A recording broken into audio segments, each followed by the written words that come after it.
या पुढे या.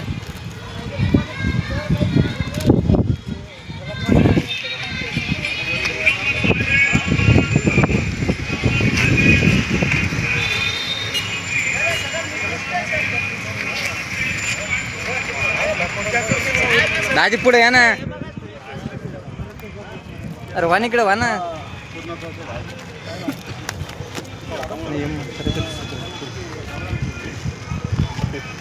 अरे वान इकडे कामून ना.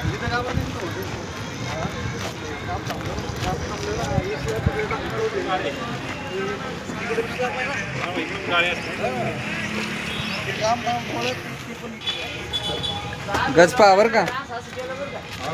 अरे गजपा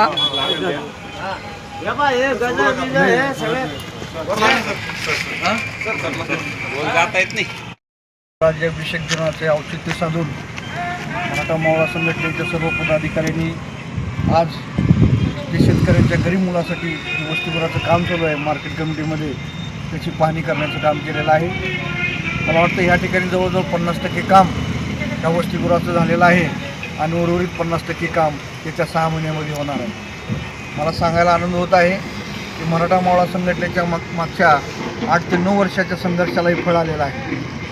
7-8 वर्षापूर्वी ज्यावेळेस आपल्या मार्केट कमिटीचे सभापती तत्कालीन राधाकृष्ण विखे पठाडे पाटील यांना मराठा मावळा संघटनेतर्फे निवेदन दिलेलं होतं. शेतकऱ्याच्या गरीब मुलांसाठी ह्या ठिकाणी फुकट वसतिगृहाची सोय झाली पाहिजे आणि ह्या गोष्टीचा त्यांनी विचार करून ह्या ठिकाणी वसतिगृहाला मंजुरी दिलेली आहे. हे वसतिगृह करण्यासाठी प्रचंड मेहनत घ्यावी लागली. मराठा मावळा संघटनेने या ठिकाणी निदर्शन करावं लागले, आंदोलन करावं लागले, वेळप्रसंगी अनेक नेत्याशी भांडणं करावं लागले, परंतु गरीब शेतकऱ्याच्या मुलासाठी मराठा मावळा संघटना बलिदानी द्यायला तयार आहे. त्या दृष्टिकोनातून ह्या ठिकाणी भव्य असं महाराष्ट्रातलं पहिलं वसतिगृह छत्रपती संभाजीनगरमध्ये होत आहे आणि त्याचं अर्धं काम झालेलं आहे आणि उर्वरित अर्धं काम येत्या 6 महिन्यामध्ये होईल आणि त्यानंतर महाराष्ट्राला कळेल की खऱ्या अर्थानं शेतकऱ्यांची जी मुलं आहेत ती जर एकत्र आली आणि जर भांडलं तर 100% शेतकऱ्याच्या पदरात विकास पडल्याशिवाय राहणार नाही. सध्या काम थांबवलेलं आहे, कशामुळे थांबवण्यात आलं? नाही, वसतिगृहाचा आणि ह्या थांबायचा काही संबंध नाही, परंतु मार्केट कमिटीचे काही वेगळे विषय आहेत ते विषय सॉल्व करा असं आपली आयुक्तांनी सांगितलेलं आहे त्यांना आणि ते जर झालं तर आम्ही चालू करू असं म्हणलेलं आहे. आज नाना आले होते, आज आमदार होते, सभापती होते, सगळ्याची आमची चर्चा झाली, बोलणं झालं की येत्या 6 ते 8 दिवसामध्ये ह्याचा तोडगा निघणार आहे.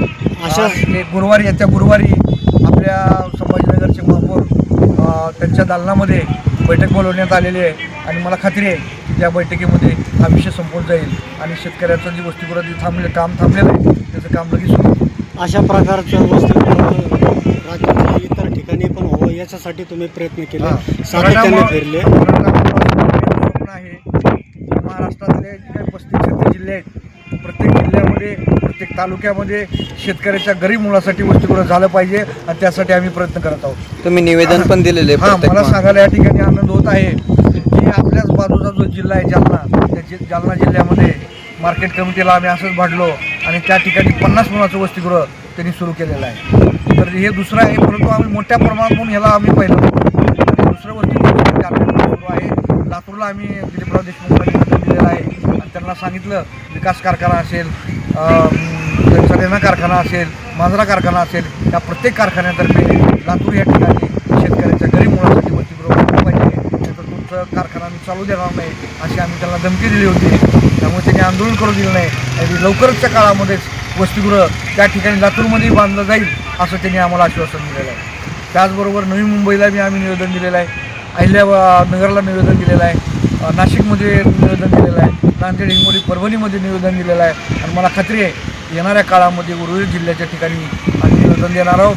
आणि येणारा काळ हा मराठा मावळा संघटनेचा मेन अजेंडा आहे की गाव म्हणजे जिल्हा जिथं मार्केट कमिटी आहे त्या ठिकाणी वसतिगृह झालं पाहिजे, प्रत्येक जिल्ह्याच्या ठिकाणी वसतिगृह झालं पाहिजे आणि ज्या शेतकऱ्यांच्या गरीब मुलांना पैसे नाहीत, काही नाही, त्याला भूमिहीन आहेत, मजूर आहेत, अशा लोकांकडे पैसे जरी नसले तर फुकट ह्या ठिकाणी आम्ही त्यांची व्यवस्था करणार आहोत. म्हणजे गरीब शेतकऱ्याचा मुलगा पैसे नसले तरी तो शिकू शकतो आणि डॉक्टर, इंजिनियर होऊ शकतो. हे पवित्र काम मराठा मावळा संघटनेच्या कार्यकर्त्याच्या अथक प्रयत्नामुळे चालू आहे. लक्षात मराठा मावळा संघटनेचा मराठा मावळा संघटनेचा प्राध्यापक माणिकराव शिंदे साहेब तुम्हारे साथ हैं, भारत कदम साहब तुम आगे बढ़ो, हम तुम्हारे साथ हैं. मराठा मावळ संघटनेचा विजय असो.